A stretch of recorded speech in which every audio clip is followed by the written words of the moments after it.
खबर भारतीय जनता पार्टी से जुड़ी हुई और भारतीय जनता पार्टी के साथ ही उनके अलायंस एनडीए से जुड़ी हुई खबर है। दरअसल आपको बता दें कि 2 महीने पहले एनडीए की बैठक हुई थी। एनडीए मतलब नेशनल डेमोक्रेटिक अलायंस, राष्ट्रीय जनतांत्रिक गठबंधन। यह गठबंधन भारतीय जनता पार्टी का है और यह गठबंधन बड़ा पुराना है। अटल बिहारी वाजपेयी के दौर का यह गठबंधन है और यह वही एनडीए था जिसने देश में भारतीय जनता पार्टी को सबसे पहले सत्ता में आने और सरकार चलाने का मौका दिया था। हालांकि आपको बता दें कि 2013 में जब इस देश में मोदी के राजनीतिक युग की शुरुआत हुई तो भारतीय जनता पार्टी के साथ उनके कुछ सहयोगी जरूर थे, लेकिन बहुत उनका भाव नहीं था। बहुत महत्व उनको भारतीय जनता पार्टी के साथ गठबंधन में नहीं दिया जाता था। काम भर ही उनसे काम लिया जाता था और काम भर ही उनकी पूछ होती थी। वो तो भला हो देश के विपक्षी नेताओं का और खास तौर पर कांग्रेस पार्टी का, जिन्होंने इंडिया गठबंधन की नींव रख दी। विपक्षी दलों ने मिलकर इंडिया गठबंधन बना लिया, जिसके जवाब में एनडीए की बैठक देखने को मिली।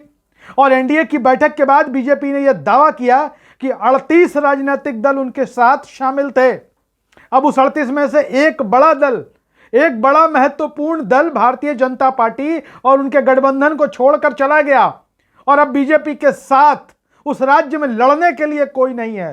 पूरी कहानी आपको बताते हैं, बड़ी दिलचस्प कहानी है, वीडियो आखिरी तक जरूर देखिएगा। लेकिन जो सबसे बड़ी बात है इस खबर की, इस वीडियो की, कि अमित शाह के दौरे के पहले यह दल टाटा बाय बाय बोल गया। मामला क्या है पूरा आपको विस्तार से बताते हैं। दरअसल जब एनडीए गठबंधन की बैठक हुई पिछले दिनों, तो जिन दलों की सूची जारी हुई उनमें से हालांकि कई दलों पर तो सवाल उठ गए कि इन दलों का अस्तित्व ही नहीं है, लेकिन बताया गया कि 38 दल शामिल थे इसमें। जो शेर कभी अकेला चला करता था, कहा जाता था एक अकेला मोदी सब पर भारी। मोदी जी अकेले चलते हैं, मोदी जी शेर हैं, लेकिन मोदी जी ने 38 दलों की सूची जारी कर दी। और आपको बता दें कि आंध्र प्रदेश और तेलंगाना की राजनीति में अपनी धमक रखने वाली अभिनेता पवन कल्याण की पार्टी जनसेना पार्टी ने भारतीय जनता पार्टी के गठबंधन एनडीए को छोड़ दिया है। एनडीए को टाटा बाय बाय कर दिया है और 1 महीने से भी कम वक्त बचा हुआ है। जब तेलंगाना में विधानसभा के चुनाव होने वाले हैं, 6 महीने से भी कम वक्त बचा हुआ है। जब आंध्र प्रदेश में विधानसभा के चुनाव होने वाले हैं और लोकसभा के चुनाव भी सिर पर हैं, और ऐसी स्थिति में जब बीजेपी का एक मजबूत सहयोगी दक्षिण भारत में उनको छोड़कर चला जाए तो दक्षिण भारत में फिर बीजेपी के पास बचता क्या है? बीजेपी का बचा खुचा किला था कर्नाटक, कांग्रेस ने छीन लिया। कांग्रेस ने बुरी तरह से हरा दिया भारतीय जनता पार्टी को और अब पवन कल्याण की पार्टी जनसेना पार्टी छोड़कर चली गई। इसके पहले मणिपुर की भी 2 पार्टियों ने, जो एनडीए गठबंधन के हिस्सेदार थे, जो एनडीए में थे और एनडीए की सरकार को, बीजेपी की सरकार को समर्थन दे रहे थे, मणिपुर में 2 पार्टियों ने टाटा बाय बाय अलविदा कर दिया भारतीय जनता पार्टी को। एनडीए गठबंधन में दल आने की बजाय और कम होते जा रहे हैं।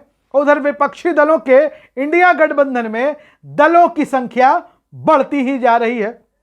आपको बता दें कि इसी महीने की 17 तारीख को, 17 सितंबर को हैदराबाद में देश के गृह मंत्री और बीजेपी के वरिष्ठ नेता अमित शाह की रैली होनी है। और अमित शाह की रैली के ठीक पहले पवन कल्याण और उनकी पार्टी जनसेना पार्टी ने जिस तरीके से खुद को एनडीए से अलग करने का फैसला लिया है, एनडीए से अलग होने का जो ऐलान किया है, वो भारतीय जनता पार्टी के लिए किसी बड़े झटके से कम नहीं है। जी हां, जिस दौरान प्रधानमंत्री नरेंद्र मोदी ने एनडीए की बैठक बुलाई थी, खूब फोटो सेशन हुआ था, खूब तस्वीरें खिंचाई गई थी, बयानबाजियां हुई थी, उस वक्त पवन कल्याण और उनकी पार्टी जनसेना पार्टी ने यह वादा किया था कि वो तेलंगाना और आंध्र प्रदेश का चुनाव वो भारतीय जनता पार्टी के साथ मिलकर लड़ेंगे। और इस बैठक में वो बड़े मजबूत तरीके से अपनी उपस्थिति दर्ज करा रहे थे। और आपको बता दें कि एनडीए की मीटिंग के बाद